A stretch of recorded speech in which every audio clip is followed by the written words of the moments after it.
তারপর আমি তাকে জিজ্ঞেস করলাম যে আমার এত চাওয়ার পরও তুমি কেন আমায় ভালোবাসলে না। জবাবে পেলাম হাজারটা মিথ্যা আর কত শত অজুহাত।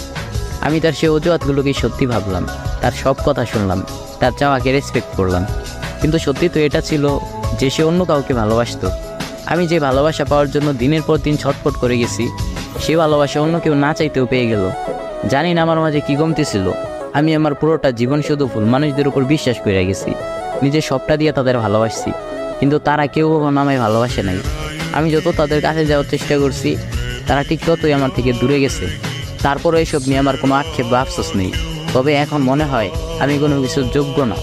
দুনিয়ায় এমন কেউ নেই যাকে আমি আমার নিজের ভাববো, হোক প্রিয় মানুষ, হোক বন্ধু বা অন্য যে কোনো সম্পর্ক।